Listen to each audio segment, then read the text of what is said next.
The broadcast is now starting. All attendees are in listen-only mode. Hey there, everyone. Thank you for joining us today. My name is Ian Mackey. First of all, wanted to apologize for the mishap in timing. So, unbeknownst to us, the original webinar email went out for 10 o'clock this morning rather than 11. So we definitely apologize for that. Of course, we will be sending out a recording as well as the slides afterwards, so everyone will have access to it. For those that are still with us today, thank you very much for joining us. So I have on the call with me today Sam James, who's our Director of Analytics here at Pointit. He's going to walk us through two of the many useful reports in Google Analytics that I see as just kind of invaluable in assisting in the content creation process. You know, there's a lot of data in GA and Google Analytics. The reports that he's going over here specifically are great to be used for SEO or any other digital marketing initiatives. Before we get started, though, a few logistics. So like I said before, the webinar is being recorded. A link will be emailed out within 24 hours, usually 24, 48 hours. Definitely feel free to ask any questions via the chat option. If we do not get to them during the webinar, as we will wait till the end, we definitely will respond via email. Our emails, both mine and Sam's, are available on the slides. First, a little bit about Pointit. We were founded in 2002. We're a Seattle-based digital marketing agency here in the lovely city of Seattle. Our services cover SEM, SEO, display. We also focus on social advertising, mobile app marketing, as well as web and landing page development. We service clients across all verticals and revenue models. Just a handful of examples here on the slide. So without further ado, let me go ahead and pass it over to Sam.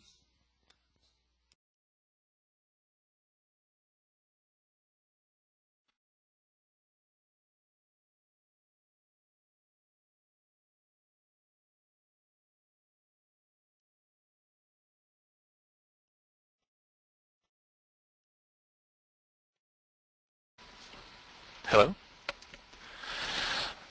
All right, thank you everyone for joining us today. The items that I'm going to be going through here are using the site search report, using interest reporting connected to the Google Display Network information, and then some quick tips on how to prioritize and analyze. So let's go ahead and dive right in with site search. So site search is the option within Google Analytics to record the queries that your audience is putting into search boxes that are on your site, and then connecting those queries to the various actions and value that the audience is bringing to you. So here's some of the things that you'll be able to pull out of site search. You'll be able to find out what it is that leads to extra revenue, find the areas that you can grow, make sure that the items that are bringing the highest revenue are getting more and more traffic. After that, finding out what it is that people think you might have but that you're currently not providing, as well as discovering areas that you might want to partner with others, that you might want to generate new product offerings, etc. And then finally, sending the data before you look at it to see if there are particular niche audience differences on the way that users are looking for particular pieces of content. Before we go ahead and get into the reporting, let's go ahead and talk about how we would enable this if it has not already happened for you. The first thing that you'd want to do is move into the admin of Google Analytics, navigate to the view that you are going to be looking for your reporting information from, And then just toggle on the option under your view settings. One of the things it's going to ask you for is a query parameter.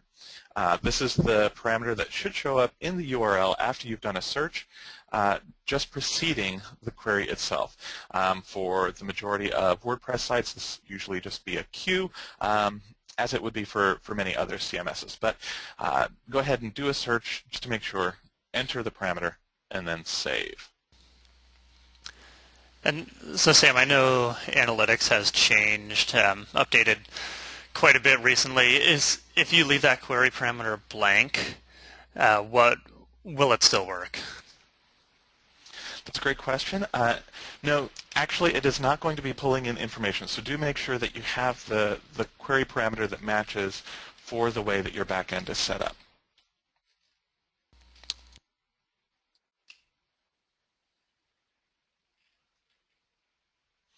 All right, let's go ahead and dive into the first bit of reporting on this. The first thing you're going to want to look at are the queries that are bringing in the revenue already.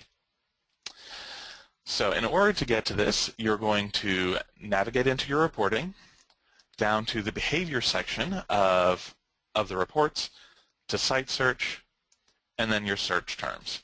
What you'll find under here is going to be a list of the various terms that are coming through, and some of the general web statistics that are associated with those. Under the Explorer tab, if you're an e-commerce site, you'll want to switch that to e-commerce. Otherwise, you may want to choose whatever goal set is associated with the conversion values that you're finding important. Once you've done that, off to the right, there will be a column that says per search value. This is telling you, on average, what is the value to your business every time someone does this search. The best way to make use of this is to include a filter, at least one, to reduce the number of one-off queries that are coming through. You're going to have a lot of unique queries. What you're looking for are the ones that are repeats. So go ahead and put in a filter such that the total unique searches is at least greater than 1, and then sort by that value. What you're going to be looking for are not necessarily the top items, but perhaps the ones that you're seeing patterns for. In this example, I'm looking at a clothing retailer, and I can see that several of the searches are related to size. So perhaps this means that if I create content around size or make this content easier to digest in some different format, that it'll help to provide extra value.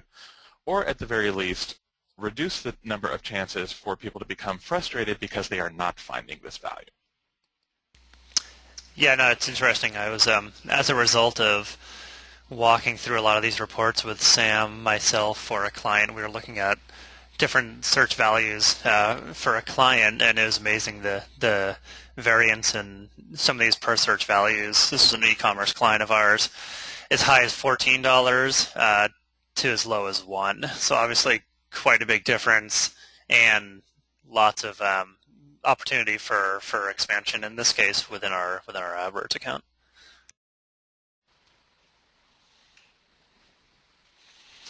Next up, we're going to take a look at some of the things that your audience is telling you they feel in some way you might be able to provide value for, or this particular offering, but it's not quite there. What we're looking for are the areas where there are high exit rates. So again, you'll put in a filter in that same report. Take a look at the ones that have a query volume higher than 1, and then also take a look at what is the average exit rate for search terms. When people are running the search, on average, how often are they exiting your site in some way, either becoming frustrated or not finding what they're wanting there. And then put in a filter for exit rates that are higher than that average. This will help you to really narrow down to the items that people are telling you they would like to find extra value and that you might be able to be of help. Once you've added that filter, sort by the query volume, high to low, and what you may end up finding are some great places that if you provide this value, your audience will stay with you longer.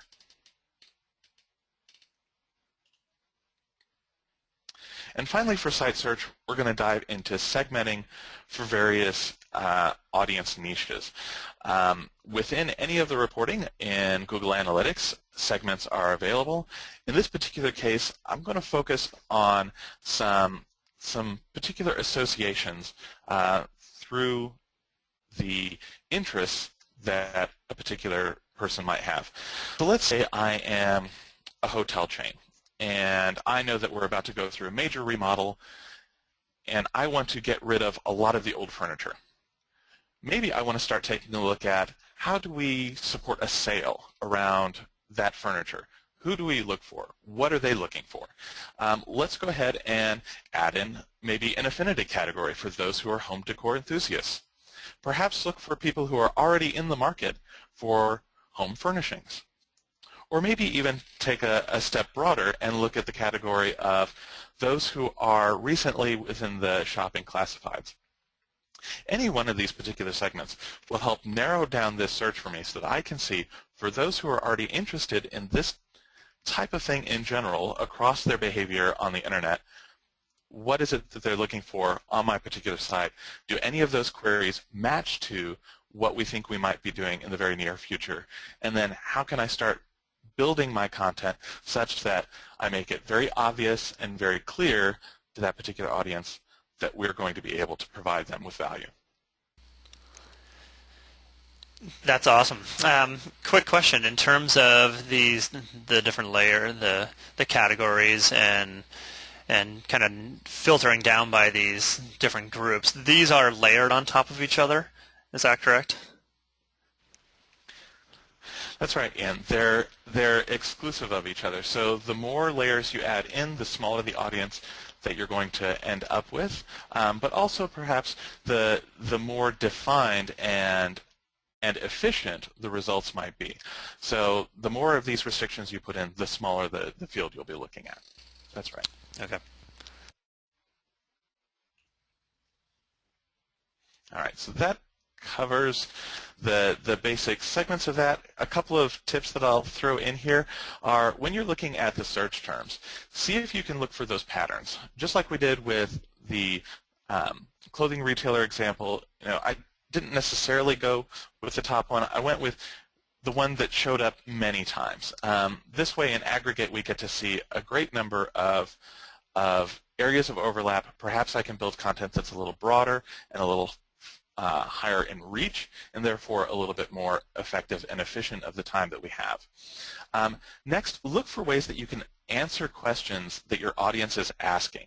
So look for the queries that in some way indicate a how, a what, a why, and then see if you can answer those questions for them. All right, that takes us now to interest reporting. Very quickly, I'm just going to describe what this particular feature is. Not too terribly long ago, Google started pulling into analytics the information that was already available through the Google Display Network and allowing it all of that power that it had to categorize the types of content and pages that were out there, following the audience to your site. That way you could say, all right, for people who are news enthusiasts, how are they behaving versus those who are TV reality junkies?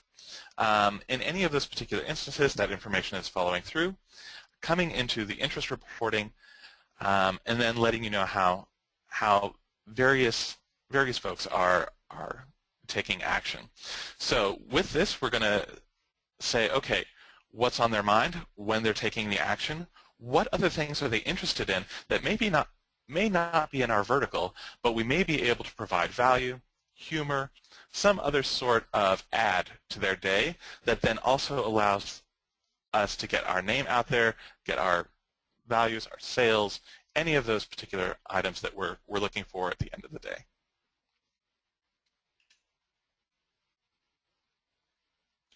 So first off, enabling it. I highly recommend that anyone going through this process pull in an expert. At the very least, make sure that you're looking through the technical details on the Google support forums.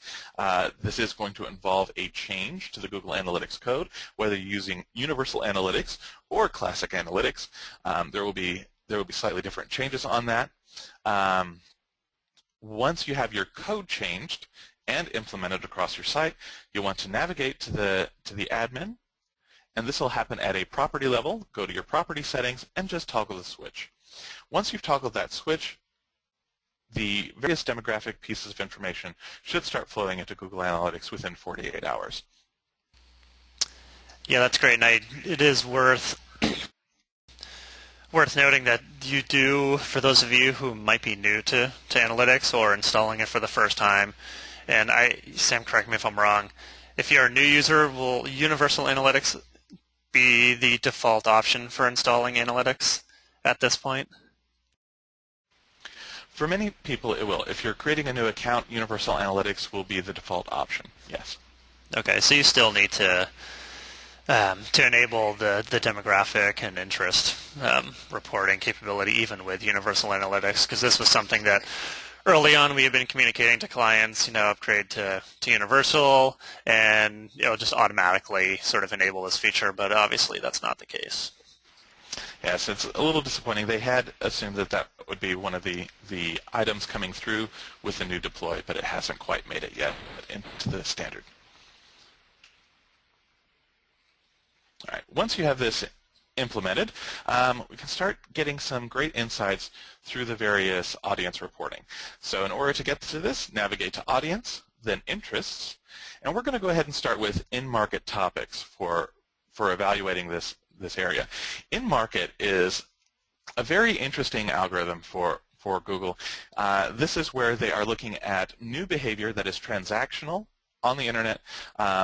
It's going to have a shorter look back than most of the rest of the categories, and it's also going to weed out those who frequent a particular transactional site. But what this should be indicative of is what are people looking for right now? What are they looking to spend money on? And then for those particular areas that they're looking to spend money, how are they also behaving on your side and towards your offerings? In this particular example, I'm looking at the in-market topics for a hospitality agency, and when we look through this list of in-market segments sorted by the e-commerce conversion rate, we see that some of these are fairly standard. We have air travel. People are booking flights to get out to their various locations. We see the hospitality itself, and we see some of the real estate items popping up, summer rentals, that sort of thing. But what stands out in this particular example is perhaps this boats and watercraft or the home improvement area. What this might indicate is an opportunity to either partner with a ski-doo rental agency or some sort of long-distance boating business, or maybe even look at particular contractors or home improvement stores in the areas that most of your visitors are from, and seeing if maybe you can create content around perhaps how to do a remodel while you're out on vacation. These are the kinds of areas that, again, you may not be specifically talking about the booking process or a particular sale that you're having on a weekend special, but you're providing value to the audience that you already can see is likely to convert and spend money with you, while adding value to their day and giving them a little something extra for their time. The next item I'm going to go into is dealing with the other two reports that are available within Interests. These are very similar, but these are going to be the ones I feel most people will spend a majority of their time on. So you have affinity categories and you have other categories. Google is categorizing every piece of content that it can get its hands on, sometimes very granularly, but always rolled up to some more broad categorization. The affinity categories are going to be your broad categories, and the other categories are going to be the more granular ones. Chances are you'll want to dive into the other categories if your objective is to create new content, because this will help give you the most specific idea and give you some sort of estimate as to how the return on that may be. So in this example, I am looking at a provider of exotic travel packages, and we can see here when we sort by the estimated conversion rate some of the items that stand out. So on number 2 here we have tile games. So those who are interested in taking these exotic vacations, the number 2 highest converter are those who are also interested in playing these particular types of games. Further down we have sleepwear, which makes sense. Depending on the particular climate you're going to, you may not have the outfit that is going to give you the greatest amount of comfort, so you're doing research on a lot of things that will make sure that the trip is as comfortable as possible. We can guess from item number 6 here that a fair number of these travels are going to Africa. Folks are interested in African music. And then one of the more surprising items, all the way down there at number 10, is an interest in the vehicle brand Mini. So let's talk about some of the ways that you might use this information to come up with some content. For example, number 2, the tile games. There's possibly the option of creating a very simple game that you can share that is themed around one of your more popular travel packages that allows people to have a little bit of fun also while they're browsing through various gaming platforms or social platforms. Something like this comes up and it gets your name out there a little more and associated with that. Potentially also you could talk about or create a blog post or infographic about the top tile games that are efficient or fun for those who are traveling long distances or who may be away from power supplies and are physical or small in nature for easy packing. When we look at the sleepwear, maybe we want to have an infographic on what the best items to pack are when going to the Sahara, or what you might want to wear if you want to sleep comfortably in the Antarctic.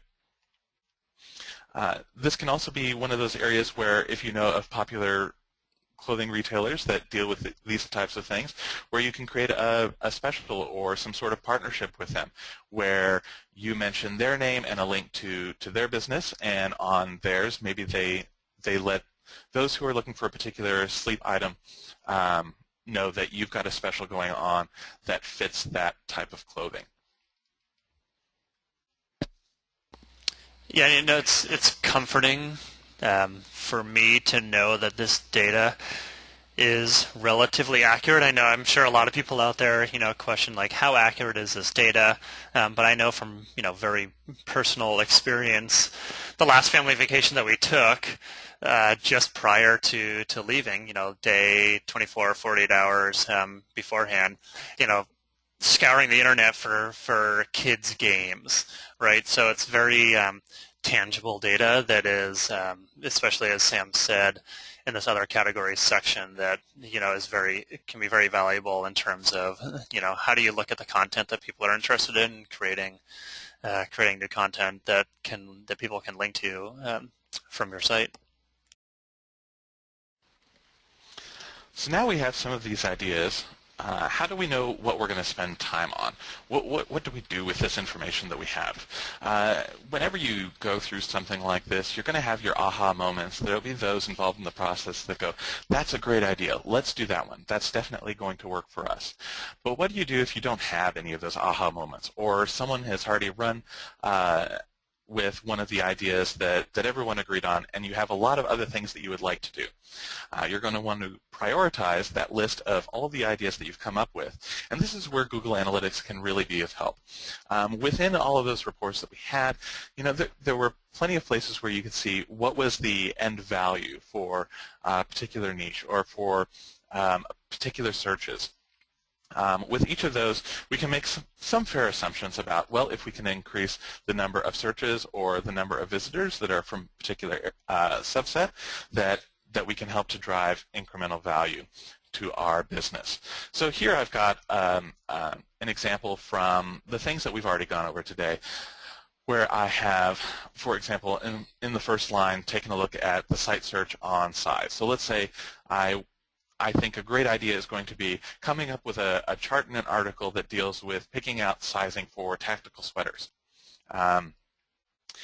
I know that anytime that someone looks for sizes after they've already looked at a particular subset of this clothing, that chances are they are going to provide at least $30 worth of e-commerce revenue. One of the other pieces of information I pull out might be that 28% of the people that are looking for this particular piece of information, how to figure out what size to get, are leaving after they perform the search because they are not finding the information that they need to give them the confidence to carry through with the purchase. So by providing this content, perhaps I can reduce the number of exits and capture more of that value. When we take a look at the home improvements, maybe I'm looking at this article on doing a remodel while you're away. I can see that that particular audience that's looking for home improvements is, every time they come in, it's $21 in revenue. But I might also be able to see that that particular niche is 70% more likely to stay on the site, that they will become longer-term engaged users, and therefore might also provide some extra value that we're not seeing in the immediate touch. So what I highly recommend when you're going through this is make sure you know what all of the goals of your business are, provide all of them a value, enter all of those values into your Google Analytics such that when you go in and pull the reports, you'll be able to quickly see how much value any particular subset of audience is providing.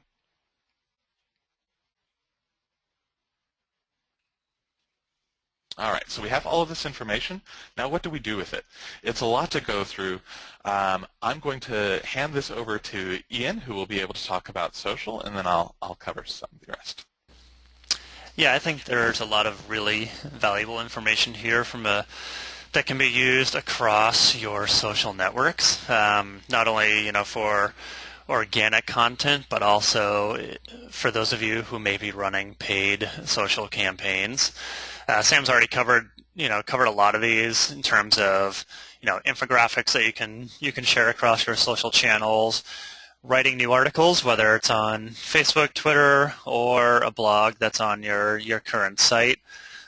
Gated content, great idea here in terms of, and what we mean by that is there's some sort of form is required to be filled out on the website to get access to, say, a white paper, industry report, case studies, etc. But all of this is pieces of content that can be spread throughout your sort of social ecosystem. We found recently with a client, we're now taking the data from analytics, especially in the sort of other categories, interest categories, and we're seeing how those align with Facebook campaigns that we're running, and basically matching up those audiences within Facebook, and a lot of those match up pretty equally. So we have a good idea of okay, which audiences should we test first on Facebook ads? And it's a little early to tell in terms of performance, with those kind of campaigns on say Facebook or Twitter ads or whatever social network you're running it on. A lot of that is sort of more awareness and brand building, so we don't see as strong as ROI as we do, say, remarketing on social platforms. But there's a ton of that data within those interests, those demographic reports within GA can be rolled over into your social initiatives very easily. So yeah, I mean, this is something that is kind of now becoming just an ongoing optimization for us for our social ad campaigns that we run for clients. Of course, clients need analytics installed, but the majority have that taken care of at this point. So yeah, so for those of you on social, which I'm assuming is the majority, definitely start taking advantage of these reports. There's a lot of really good information, even if it's directional, just to get some ideas in terms of content. Social is the place to share it, to generate those links back to your website, which here our last bullet there is the SEO portion, and that can play a big role there. So yeah, and some of the things to keep in mind with this information are, for example, in display, even on the Google Display Network, the especially on on AdWords, the interests and categories are actually one-to-one with the targeting methods. It's going to be a simple find to be able to target any particular audience on PPC. You may also want to use some of the queries coming through on the internal site search to look for things. Whenever you're creating content, of course, own it, whether it's on your site or your Facebook page or any other social account. And then also realize a lot of this information isn't just going to help you get new traffic, but help you to keep the traffic that you have by providing the things that your audience is already expecting from you and creating less frustration. Yeah, and then a lot similar to what Sam has mentioned with display and what we said to social for the PPC side too. There's a lot of opportunities there, especially with site search. It's a great way to seed an existing or new AdWords account. If you see that people are searching on a term that you may not have in your AdWords account, or Bing, sorry. Great way to kind of seed those campaigns and maybe go for more of the long tail terms that could potentially be cheaper, although more relevant to your audience. And again, we mentioned the gated content piece on social. Similar approach there on the PPC side too. And again, all of this kind of rolls back into SEO. All the content that you're creating off these reports that you can push out, and that one of the number one components of ranking high in the Google search engines is links back to your site. Kind of still is the case. And here's a way to find that content, create those infographics, create those articles, create those blog posts, and targeted and relevant. You may not have as massive reach as you necessarily want to, but if it's good quality content, people are far more likely to link back to your site. So a lot of SEO ramifications here with these reports. So that is the webinar for today. We kind of ran through this pretty quickly. I know, some of you may have joined us relatively early, so we just wanted to not take up too much more time in your day. But we thank you very much for joining us. I do have a question. If some of you can provide feedback, we're always trying to think about the best webinar format, and I'm personally curious to know if a sort of shorter, say 30-minute webinar that's far more tactical is preferred over maybe a 45-minute, hour-long webinar that is kind of covering a lot of topics at sort of a broader nature. So we would really appreciate it if you guys can, for those of you that are still on, can provide some feedback in terms of some of the personal preferences around what you like and dislike about webinars, especially around length and content. So we do have a few questions. Some of them are related in terms of the data that Google is collecting for the interest, the demographic reporting, and what that look-back period is. Yeah, absolutely. So the look-back period in general is really going to be tied to just that in-market analysis. For the rest of it, it's really it's going to be whatever date range that you put in. It's always going to be historical, so analytics isn't going to backfill information going forward if it happens to refine the way it's categorizing sites. But for the in-market analysis, there is a shorter look back on that at the time it records the association. And there is that filter in there for weeding out those who are already spending a lot of time historically on the same site, even if it is transactional.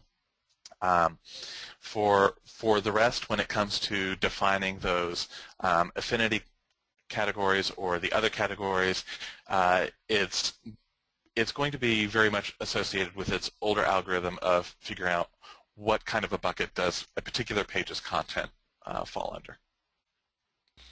Question around the site search report, and a lot of these are really, these terms might have really low volume.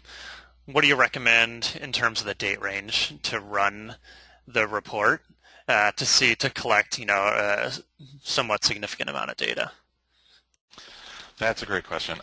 So coming from a numbers background, of course, significance is always on my mind. When it comes to this, we want to look back fairly far. Unless you have a particular initiative that is reactionary to something you have recently done, I would recommend at least looking back 6 months, if not longer, to get a good sizable data set to work from.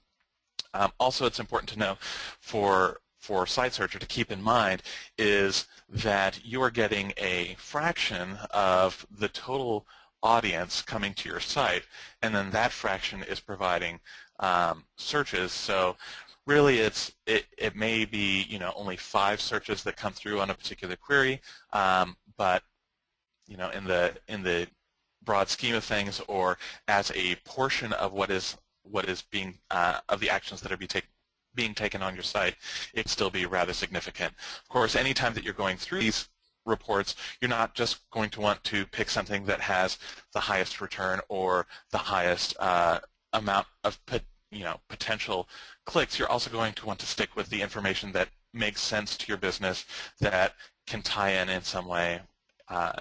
For example, when we were talking about tile games, we might not necessarily want to create a tile game that has absolutely nothing to do with travel or nothing to do with exotic animals. Probably wouldn't want to do something about ABCs or the like, because that would be harder to tie back into maybe an exotic travel. So whenever you're looking through this data, look for the patterns, look for the things that make sense to your business, and you are going to have to deal with smaller amounts of data as a comfort level. Okay, great. Thank you much. Okay, so we're gonna call it the day. Again, we will send out a recording of the webinar, and any other questions, definitely reach out to Sam or myself, and we'll get back to you as soon as we can. Thanks everyone again, and apologize for the time change. Lovely technology. So, all right, have a great day. Take care.